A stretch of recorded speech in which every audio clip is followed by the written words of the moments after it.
Guys, അപ്പോൾ ഇന്ന് നമ്മുടെ അപ്പൂപ്പൻ്റെ 20ാമത്തെ ചരമവാർഷികമാണ്. അങ്ങനെ ഒരു വൈകിട്ടൊക്കെ ആയപ്പോൾ ഞാനും ചേട്ടനും കൂടെ അങ്ങ് പോയി, കൊല്ലംകോട് പോയി. പിന്നെ അവിടെ പോയി കല്ലറയിലൊക്കെ മെഴുകുതിരിയൊക്കെ കത്തിച്ചിട്ട് അപ്പൂപ്പൻ്റെ അടുത്തും അമ്മച്ചീൻ്റെ അടുത്തും ഒക്കെ പ്രാർത്ഥിച്ചിട്ട് നമ്മളെല്ലാവരും കൂടെ മന്തി കഴിക്കാൻ പോകാമെന്ന് വിചാരിച്ച് അങ്ങനെ നമ്മൾ പോവാറുള്ള സിനി കഫേയിലാണ് പോയത്. എടുത്ത് പറയാതിരിക്കാൻ വയ്യ, അവിടുത്തെ ആംബിയൻസ് കിടിലോന്ന് വെച്ചാൽ കിടിലായിരുന്നു.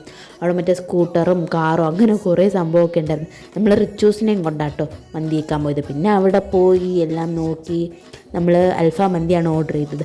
ഫുഡ് വരാൻ അത്യാവശ്യം നല്ലപോലെ തന്നെ ലാഗ് അടിച്ചു. അങ്ങനെ കാത്തിരുന്ന് നമ്മുടെ അൽഫാം വന്ന ആദ്യം, അത് കഴിഞ്ഞാണ് നമ്മുടെ മന്തി റൈസ് വന്നത്. അങ്ങനെ മന്തിയൊക്കെ കഴിച്ച് ടേസ്റ്റ് വാസ് കുഴപ്പമില്ല, അങ്ങനെയായിരുന്നു. കിടിലോന്നൊന്നും പറയാൻ പറ്റത്തില്ല, കുഴപ്പമില്ല.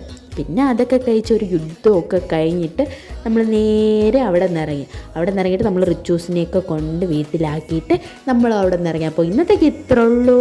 ബായ്.